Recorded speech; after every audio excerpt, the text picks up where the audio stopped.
Good morning, everyone. We have already started with the chapter 2 of history, which is nationalism in India. And in our previous classes, we have understood what is the meaning of the term nationalism और ये nationalism की feeling कैसे develop हुई.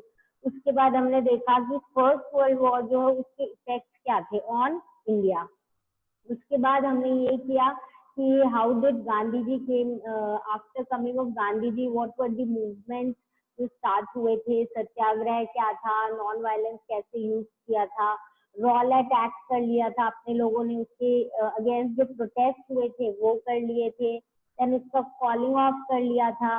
Then we in our previous class we studied about the non cooperation and the Khilafat movement, ये कैसे दोनों को join कर लिया था ताकि एक मास मूवमेंट बन जाए. अब जो हमारा नेशनलिज्म से रिलेटेड मूवमेंट होगा वो.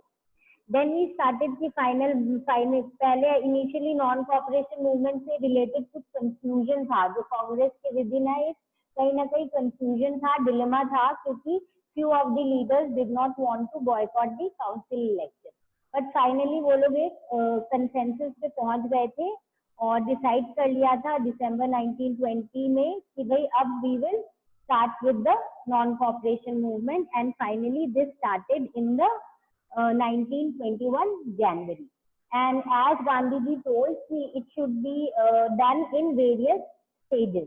वैसे ही हमने देखा था सबसे पहले जब टाउन्स में शुरू हुआ था तो कैसे बॉयकॉट टाइटल्स किए थे और फॉरेन गुड्स को यूज करना बंद कर दिया था, शॉप टिकट की थी, सिर्फ इंडियन मेड गुड्स यूज कर रहे थे, स्टूडेंट्स ने स्कूल और कॉलेजेस जाना छोड़ दिया था, और जो प्रोफेशनल्स थे जैसे लॉयर्स, टीचर्स, इन लोगों ने भी गवर्नमेंट के जो यानी ब्रिटिश गवर्नमेंट के जो इंस्टीट्यूशंस थे वहां पे जाना कम कर दिया. देन वी सॉ कि उसका एक बहुत अच्छा रिजल्ट भी हुआ कि कहीं ना कहीं जो ब्रिटिशर्स है उनको बहुत ज्यादा लॉस हुआ इन टर्म्स ऑफ जो वो इकोनॉमिकली अपने इंडिया से अर्न कर रहे थे, ऑलमोस्ट हाफ हो गया था उनका trade. But then we looked into the other part of it कि it was practically not possible for Indians to continue this. Why? Because khadi had its own problem, expensive थी, that is why people could not afford it, the poor people. And there were no alternative institutes if we talk in terms of educational institutes or maybe the government offices. तो obviously लोगों को धीरे धीरे वापस से अपने काम पे अपनी स्टडीज के लिए जाना ही पड़ा. तो सिटीज और टाउन्स में क्या हो गया, धीरे धीरे ये मूवमेंट जो है स्टेट डाउन होने लग गया. Now we will study what was the effect of this non cooperation movement in the other area. तो अगर हम देखें कंट्री साइड, जब हमने इनिशियली टाउन्स की बात कर ली है तो अब हम बात करेंगे कंट्री साइड की. कंट्री साइड बेसिकली जो अपने आसपास के विलेजेस होते हैं, मतलब सिटीज के आउटस्कर्ट्स में बाहर की साइड जो गांव वाले एरिया होते हैं, विलेजेस, उनको हम बोलते हैं कंट्री साइड. कंट्री साइड में ऑब्वियसली ये जो मूवमेंट है ये स्प्रेड हो गया and it unfolded in many parts. मतलब जो स्ट्रगल है पेजेंट्स और ट्राइबल्स का वो अलग अलग पार्ट्स में डेवलप हुआ, पर उसने क्या फॉर्म लिया वो हम अब इसमें आगे पढ़ेंगे. तो the first thing is, Awadh में जो पेजेंट्स थे उनको लीड कर रहे थे बाबा रामचंद्र, जो थे एक सन्यासी who actually earlier had been to Fiji as an indentured labour. Indentured labour क्या होता है, कॉन्ट्रैक्ट बेसिस पे है ना, लोगों को काम के लिए लेके जाते हैं, जरूरी नहीं आउट ऑफ इंडिया, इंडिया में भी वो बहुत बार क्या करते थे, जो यूपी बिहार वाली एरिया से असम में ले जाते थे प्लांटेशन में काम करने के लिए. वैसे ही बहुत सारे इंडियंस को ये लोग इंडिया से बाहर भी लेके जाते थे एज लेबरर, और उनसे कॉन्ट्रैक्ट साइन कराते थे कि we will give you this much salary और आपको इतने साल तक वहां काम करना पड़ेगा and the other provision.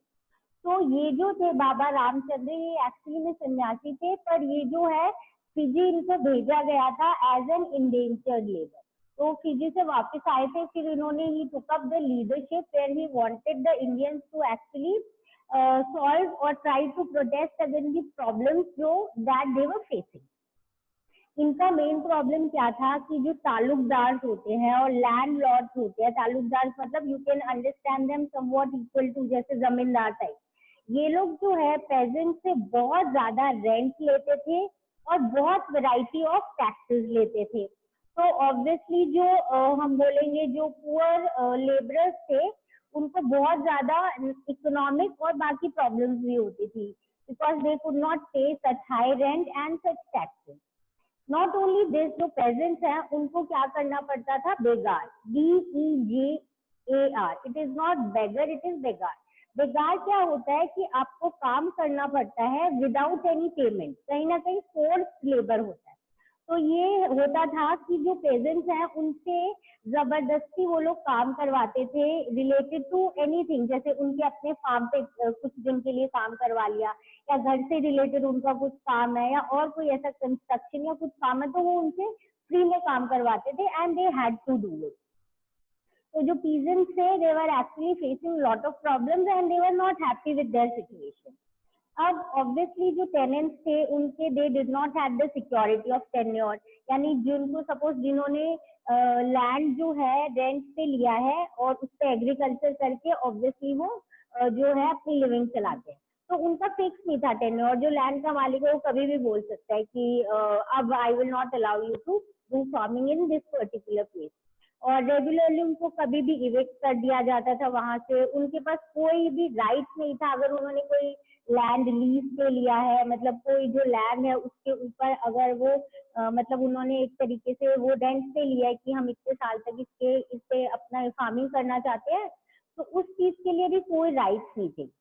Pageant movement जो है वो बेसिकली फोकस कर रहा था इन्हीं चीजों पे, क्या क्या, ये तो भाई रेवेन्यू रिड्यूस करो, नेक्स्ट है अबॉलिशन ऑफ बेगार, ये जो बेगार है it should be totally removed, obviously we are doing so much of work and we are not getting anything in return, so why should we work like that.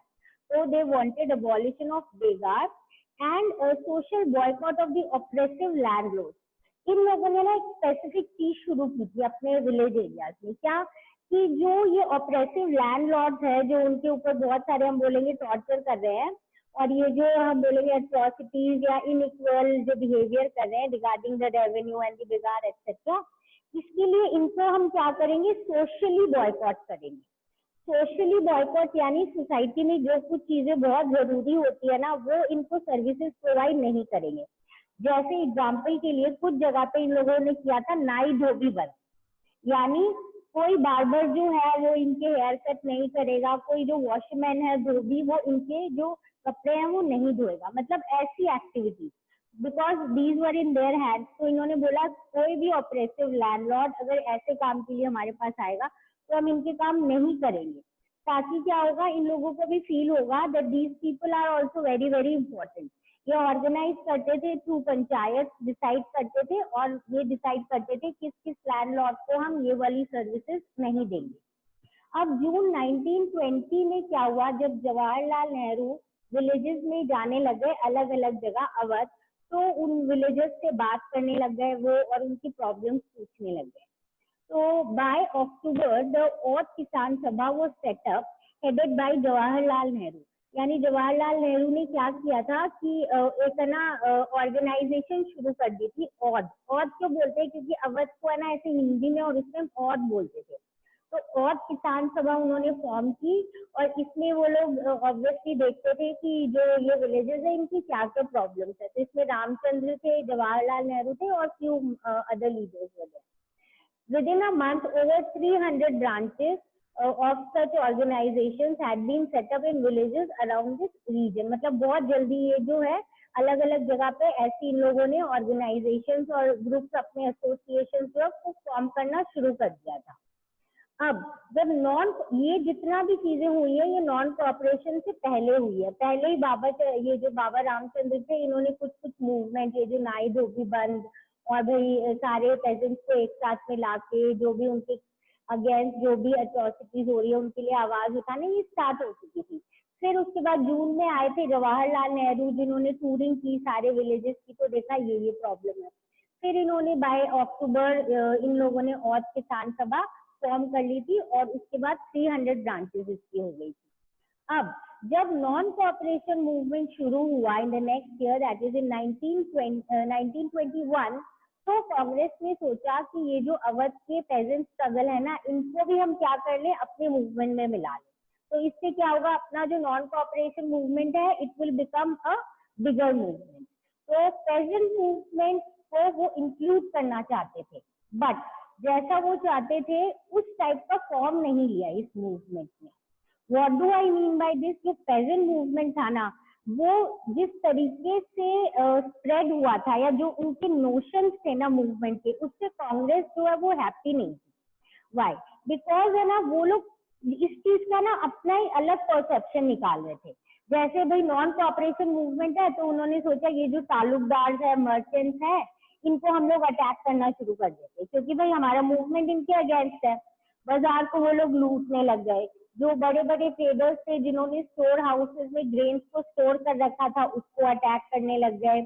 और है ना, जगह जगह ऐसे डिक्लेयर करने लग गए कि Gandhi ji has said that we don't have to pay any taxes. Gandhi ji has said the land will be redistributed among the poor। मतलब they themselves did not know कि भाई what is the meaning of this term Swaraj, कि we are fighting for Swaraj. वो अपना जो उनका motive था ना, उसी को समझ रहे थे कि हम तो इसके लिए ही फाइट कर रहे हैं, तो ऑब्वियसली हमारी जो रिक्वायरमेंट है हम उसको ही फुलफिल करेंगे। हमने नॉन कॉपरेशन मूवमेंट का एक पार्ट, हम एक इसका पार्ट है, तो हम इसको अपने अकॉर्डिंग ही क्या है समझ रहे हैं, अपने अकॉर्डिंग ही इंटरप्रेट कर रहे हैं। whatever they wanted, whatever were their aspirations, goals, वो गांधी जी के नाम पे ना फुलफिल कर रहे थे कि गांधी जी ने बोला है टैक्स नहीं देना, गांधी जी ने बोला है लैंड रीडिस्ट्रीब्यूट करना, क्योंकि उनके हिसाब से वही मतलब था नॉन कॉपरेशन मूवमेंट। उनके लिए उस समय सबसे इम्पोर्टेंट बात क्या थी? वही थी सबसे इम्पोर्टेंट बात कि भाई हमारे साथ जो पेजेंट्स स्ट्रगल कर रहे हैं, या जो पेजेंट्स की जो पेजेंट्स जो प्रॉब्लम फेस कर रहे हैं, वो हमारी सॉल्व हो जानी चाहिए। तो मेन जो हमारी प्रॉब्लम है रेवेन्यू वाली और ये ताल्लुकदार वाली, इसको हम सॉल्व करेंगे, और हम अपने तरीके से सॉल्व कर रहे हैं। और कहीं ना कहीं पीछे से वो बोल रहे हैं कि गांधी जी जो है वो हमारे सपोर्ट में है, उन्होंने ही बोली है ऐसी बात। तो ऑब्वियसली इसीलिए जो इंडियन नेशनल कांग्रेस है वो इस चीज से हैप्पी नहीं थी, क्योंकि वो तो एक चाहती थी पीसफुल स्ट्रगल, जहाँ पे मेन मोटिव क्या था अपनी स्वराज का। तो इनिशियली वो चाहते थे पेजेंट स्ट्रगल साथ में, ऊपर बाद में जब पेजेंट स्ट्रगल एक नॉन कॉपरेशन का पार्ट बन गया, तो वो जिस तरीके से पेजेंट फाइट कर रहे थे इसके लिए नॉन ये जो अपनी कांग्रेस है, they were not happy with these things that were happening. ये तो हो गया अपनी विलेजेस की बात। अब हम देखते हैं कि जो ट्राइबल पीपल थे ना, उन्होंने नॉन कॉपरेशन मूवमेंट को कैसे पार्ट लिया। तो ये जो अपने जो पेजेंट्स हैं, इनका हमने देख लिया कि these were the basic demands of the peasants: reduction of revenue, abolition of बिगाड़ and social boycott of oppressive landlord. और बस यही इनकी पॉलिसीज थी, और इसी के बेसिस पे ये कंटिन्यू करते रहे। पर ये जो इन्होंने ये जो फॉर्म लिया है, जो हम बोल रहे हैं कि मर्चेंट्स और उनके हाउसेस को अटैक करना, और उसके बाद होर्ड जो ग्रेन्स है उनको अपने अंडर ले लेना, ये सारी चीजें जो है इससे Congress was not happy. So now the next thing is that whatever was done, if we talk in terms of the tribal people. Now, जो tribal people है, they had a different, you can say, different set of problems. What was their problem? सबसे पहली बात है कि ये जो हमारे ट्राइबल क्लास है, ये obviously used to live near the forest. Now, because these people lived in forest, what happened was that, if you remember in our previous class, that is 9th class, we have done one chapter, forest. It was relating forest, where we saw that the Britishers had reserved many of the forests for themselves. और हमने ये भी पढ़ा था कि tribal people ने क्या किया था, बहुत ज्यादा प्रोटेस्ट किया था उससे रिलेटेड। नाउ जब हम बोलेंगे कि फॉरेस्ट पीपल ने प्रोटेस्ट किया था, तो उसमें we studied about few of the tribal people. And if you remember, मैंने मेंशन भी किया था कि we study about one particular space in the 8th class as well. तो जो अपनी 8th क्लास की सॉरी इन 10th क्लास ऑल्सो, तो जो अपनी ये 10th क्लास में स्टोरी दी हुई है ट्राइबल की, वो है बेसिकली अपने आंध्र एरिया के, आंध्र प्रदेश। यहाँ पे क्या था, ट्राइबल प्रेजेंस जो है, इन लोगों ने भी महात्मा गांधी के आइडिया जो है स्वराज, इसको अपने हिसाब से इंटरप्रेट किया। कैसे किया?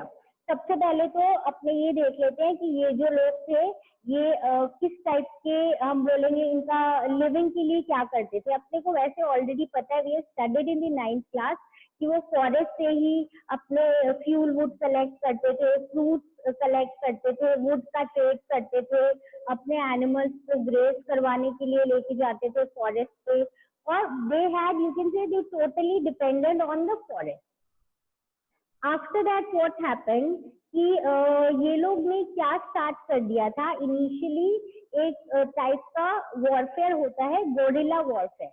नाउ गोरिल्ला वॉरफेयर क्या होता है कि जो जनरली ये होता है नियर दी फॉरेस्ट, जहाँ पे ये लोग क्या करते हैं, ट्राइबल लोग, they come from a, you can say, uncertain area, कहीं से भी जंगल के बीच में से आ जाते हैं और वो अटैक करते हैं और उसके बाद वो वापस जाके छुप जाते हैं। ये जो टेक्निक होती है इसको हम बोलते हैं गोरिल्ला वॉरफेयर। तो इन लोगों ने अर्ली 1920s तक क्या किया था, ये वाली वॉरफेयर इन्होंने शुरू कर दी थी, क्योंकि इनके जो सारे राइट्स थे relating to the forest, that was taken by the Britishers. And जो उनके ट्रेडिशनल राइट्स थे, भाई फॉरेस्ट से रिलेटेड बहुत सारी चीजें होती है, नॉट ओनली कि भाई उनकी लिविंग उस पर डिपेंडेंट थी, पर उनकी ट्रेडिशन, कल्चर, बहुत सारी चीजें उस पर बेस्ड थी। तो सारी चीजें जो है उनसे ब्रिटिशर्स ने ले ली।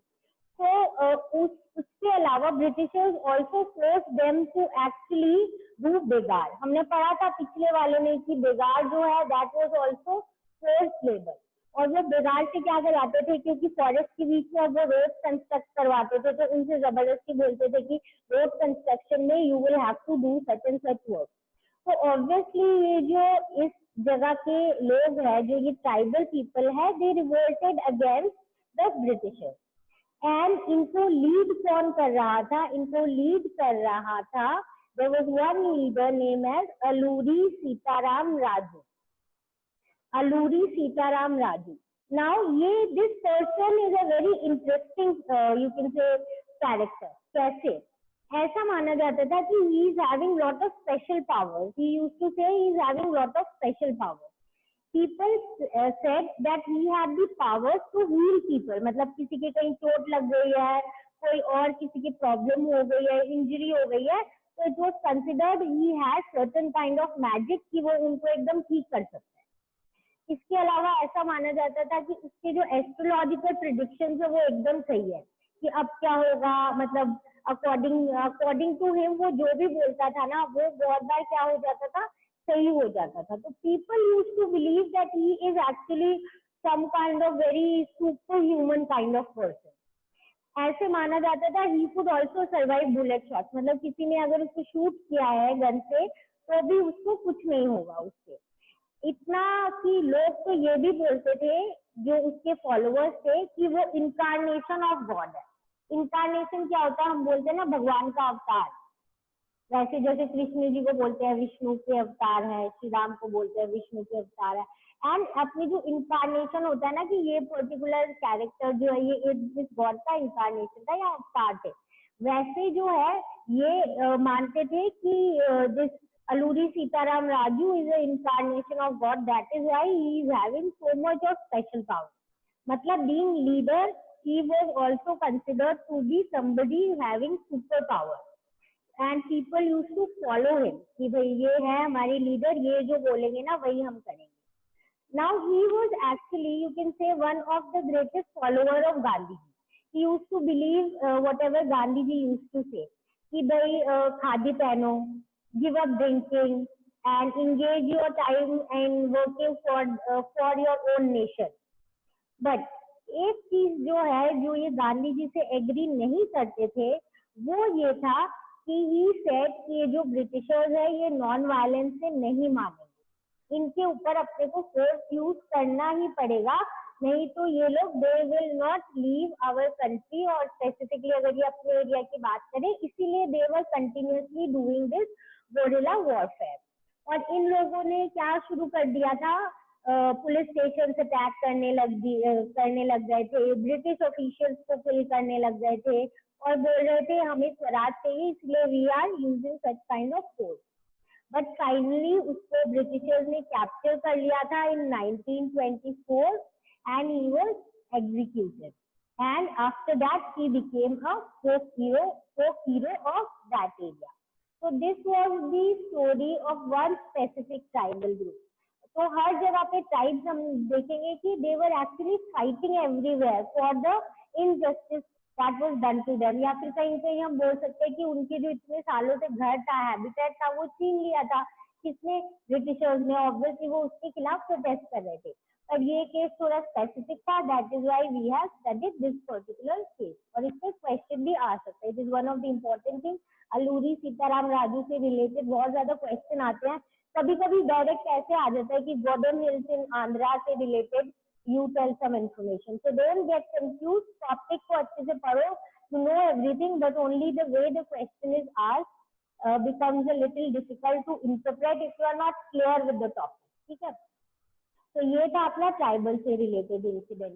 अब अपने ये ट्राइबल वाला guerrilla warfare and by this they finally how did they do this, how did they take part in non cooperation movement in their own perception, और फाइनली कैसे जो है ये पूरा गोदम हिल्स वाला जो है चीजें जो है ये कैसे हमारी अनफोल्ड हुई और कैसे this person died. Now, along with this, we will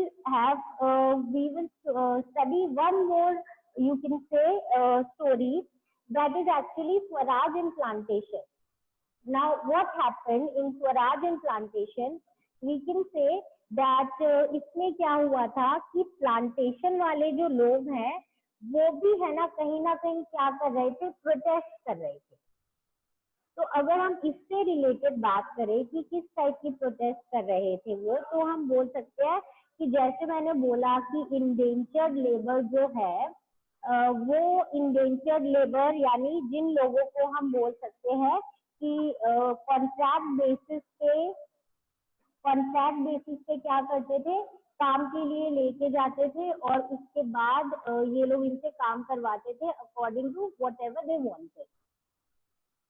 तो इसमें क्या हुआ कि ये जो इंडेंचर्ड लेबर है इनको असम में भेजा जाता था और इनको एक कहीं ना कहीं हम बोलेंगे कि एक कॉन्ट्रैक्ट साइन करवाते थे, और एक फिर ब्रिटिशर्स ने एक एक्ट किया था, इनलैंड इमिग्रेशन एक्ट ऑफ 1859।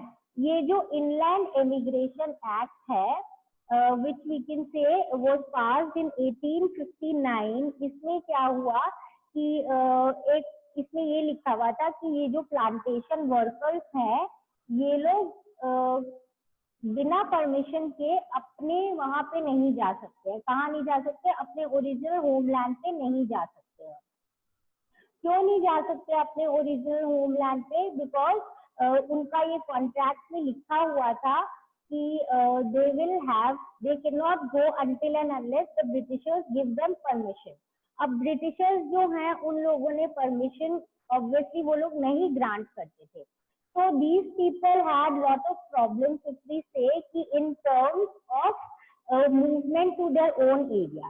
तो जब ये नॉन कॉपरेशन मूवमेंट से रिलेटेड हम बोलेंगे कि इनके पास न्यूज पहुंची, तो इन लोगों ने क्या किया, दे थॉट दैट कोई है ना गांधी राज आ गया है और हर गांव में हर एक पर्सन को जो है एक लैंड दिया जाएगा, और जब उनको लैंड दिया जाएगा तो क्या होगा, they don't need to work for somebody else. तो जैसे ही ये न्यूज उन तक पहुंची वैसे ही क्या हुआ कि उन लोगों ने स्टार्ट कर दिया moving towards their own home, जिसके लिए वो लोग रेलवे स्टेशन की तरफ सारे के सारे you can say in a crowd they started to moving, steamer की तरफ जाने लग गए। पर क्या हुआ, उस समय रेलवे और स्टीमर की स्ट्राइक हो गई थी और फिर उनको ऑब्वियसली ब्रिटिश के जो पुलिस हैं उन लोगों ने पकड़ लिया and they were beaten up very very badly, और ऑब्वियसली उनको बेचारों को क्या करना पड़ा, वापस अपने प्लांटेशन वाली जगह ही रिटर्न करना पड़ा। तो ये जो अपनी तीनों मूवमेंट्स हैं तीनों अपने जो 3 या 4 एरियाज में पढ़े हैं कि किस टाइप से जो है अपना ये मूवमेंट जो है प्रोसीड हुआ। ये these are just example of few aspect. अगर हम उसके आगे देखें तो उसके आगे क्या हुआ कि यूपी में, उत्तर प्रदेश में गोरखपुर वाली जगह, गोरखपुर में एक जगह है चौरी चौरा, वहां पे क्या हुआ, एक पीसफुल डेमोन्स्ट्रेशन कर रहे थे। कौन? जो ये इंडियन ये प्रोटेस्टर्स थे। तो जो ब्रिटिशर्स के हायर्ड पुलिस थे उन लोगों ने थोड़ा सा वायलेंस स्टार्ट कर दिया ऑन दीज पीपल। तो now these people actually retaliated in violence. मतलब ऑब्वियसली बहुत सारी ह्यूमन बींग्स होते हैं, सबके पेशेंस लेवल अलग होता है और इतने सालों से मतलब इतने टाइम से वो लोग प्रोटेस्ट कर रहे हैं। तो जब उनके और वो बोले हम तो नॉन वायलेंस यूज कर रहे हैं, ना हम किसी को हर्ट कर रहे हैं, ना हम कुछ हम बोलेंगे वेपन यूज कर रहे हैं, why are you using violence on us. तो उन्होंने भी वापस से उन पे अटैक कर लिया, पुलिस स्टेशन पे अटैक किया, in which many of the police died, around 22।